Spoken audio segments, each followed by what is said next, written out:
Lisa Bloom, a civil rights attorney who represents 11 of Epstein's accusers. Lisa, welcome back to the story. It's good to see you. Thank you.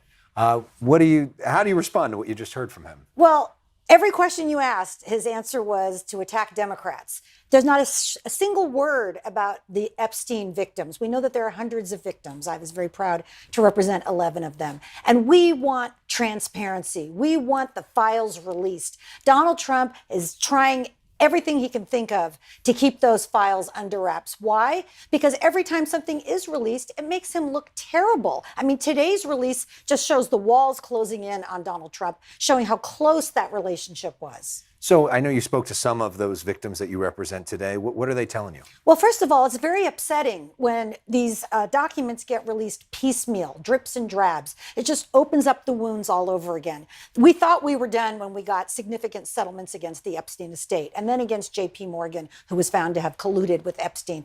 But now there are these files and there are documents showing that Donald Trump himself was so close with Jeffrey Epstein and other high-profile people. They all need to be released at once. That's the only way to respect the victims. So there's some 20,000 pages released today. Yeah. A lot of us are still trying to sort of comb through all of it. Yeah. Is there anything in particular that stood out to you or stood out to your clients? Well, you know, as a litigator, we call that a document dump. When you have to release something embarrassing, release 20,000 pages, maybe that will bury it. But of course, everybody is reading it. What stands out to me is the conversations between Jeffrey Epstein and the writer Michael Wolff, where Epstein is saying, I could finish Trump. Basically, I could destroy him. And that goes back to the secrets that Donald Trump allegedly talks about in that drawing. I mean, what are the secrets? What does he know that he could finish him off? He says that Donald Trump was alone with one of the victims for a couple of hours. I mean, they're clearly talking about the girls. And Epstein is strongly suggesting he's got the goods on Trump. Yet, there has been no criminal charges against Trump for many years. As Randy Fine just mentioned, when the Democrats were in charge, when Joe Biden was running the government and had his attorney general in there were no charges against Trump on this front. Mm-hmm. Do you have any evidence of actual criminal wrongdoing from President Trump? I mean, he's such a choir boy, right? All we have are 28 women accusing Donald Trump of sexual misconduct, 4 of whom I represented. Donald Trump admitting in a recording that he went backstage at Miss Teen USA to watch the girls changing clothes, his vulgar language about grabbing women by the genitals, on and on and on. But on this case, a jury finding that he had sexually assaulted E. Jean Carroll. So in this case, no, because I don't have the files. They haven't all been released yet. So what do you want to see happen now? And do you feel like they are going to be released? Because it seems like there's a real split in the Republican Party, and there are some really strong conservative members who are not beloved by Democrats who are standing up to President Trump here. Yes, and thank you. Thank you to them on behalf of the victims. Thank you. It is very hard to stand up against your own party and your own leader, and we really appreciate that they're doing that.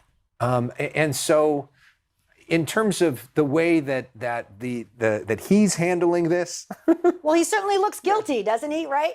I mean, why not just open up the files if he's innocent, if he hasn't done anything wrong? Why not just release everything? Just as a PR matter, it's generally good to get it all out at once, right? Suffer a couple of days of bad press and then move on. But Donald Trump is fighting so hard to keep this under wraps, and I think that speaks volumes. Lisa Bloom, thank you so much for coming on and sharing your views. Always great to see you. Thank you. Appreciate it. Another big issue happening right now is this fight over the Epstein files. Democrats say, let's release them. There's a few Republicans that say, let's release them. You're not joining that group. Why not?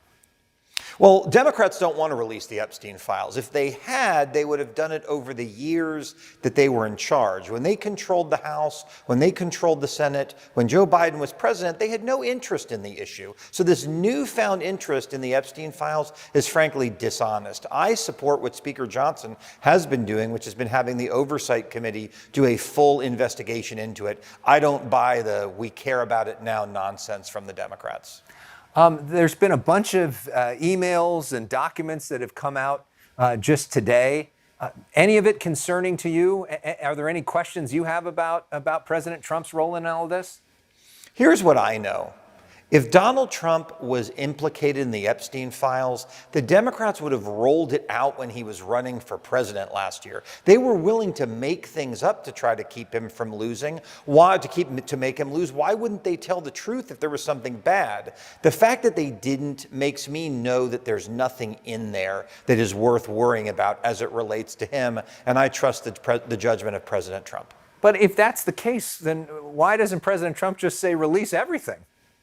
Well, we are going through the process in the House of going through the files, doing a complete investigation and releasing things. Those things are all being done. It's being released through the House. The Democrats just want to do a carnival show to distract from the fact that they shut down the government for 4 days. I think that's why this happened today, because they don't want to acknowledge their failure and they don't want to acknowledge the pain they put the American people through for absolutely nothing. Congressman Randy Fine, Republican from Florida, thank you so much for joining us. Really appreciate it. Thanks for having me again.